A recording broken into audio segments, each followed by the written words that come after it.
আসসালামু আলাইকুম। আমি মোহাম্মদ আহসান হাবিব। কালো ডায়েরির আজকের আয়োজনে আপনাদের সবাইকে স্বাগতম। আজকে আমাদের আয়োজনে থাকছে সুকুমার রায়ের একটি হাস্যরসাত্মক নাটিকা অবাক জলপান।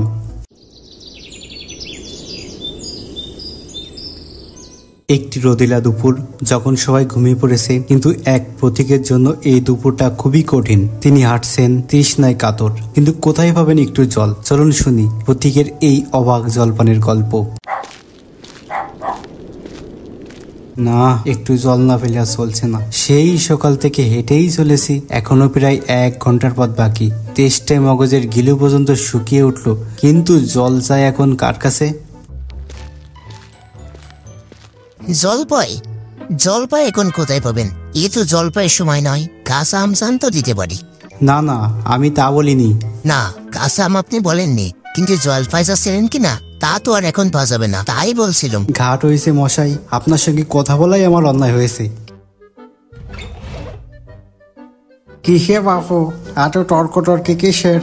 আজ্ঞে না, তর্ক নয়, আমি জল চাচ্ছিলাম, তা উনি সে কথা কানেই নেন না, কেবল 7-5 গপ করতে লেগেছেন। আরে ডোর, তুমিও যেমন জিজ্ঞেস করার লোক হবে না। ও হতবাকা জানাই বা কি আর বলবে বা কি?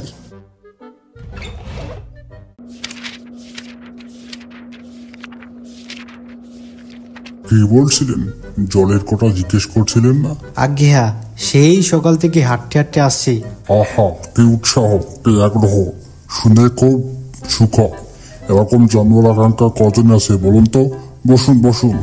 জল হচ্ছে 2 ভাগ হাইড্রোজেন আর 1 ভাগ অক্সিজেন, বুঝলেন? রাসায়নিক প্রক্রিয়াকে জলকে বিশ্লেষণ করলে হয় হাইড্রোজেন আর অক্সিজেন।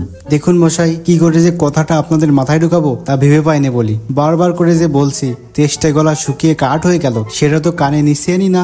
বটে, কোনটা দেখতেছ একবার বলুন দেখি, আমি চোখে আঙ্গুল দিয়ে দেখিয়ে দিচ্ছি। তাহলে দেখান দেখি, সাদা খাঁটি চমৎকার 1 গ্লাস খাবার জল নিয়ে দেখান দেখি।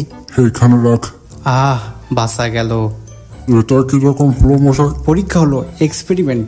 এবার আপনি নোংরা জলটা একবার খেয়ে দেখান তো কিরকম হয়। কি বললেন? আচ্ছা থাক, এখন নাই বা খেলেন, পরে খাবেন। আর গায়ের মধ্যে আপনার মতো আনকোড়া পাগল আর যতগুলো আছে, সব কটাকে খানিকটা করে খাইয়ে দিবেন। এইভাবেই শেষ হলো পথিকের অবাক জলপানের গল্প। একটি সাধারণ জল খোঁজার গল্প হয়ে উঠল এক অবাস্তব অভিজ্ঞতা।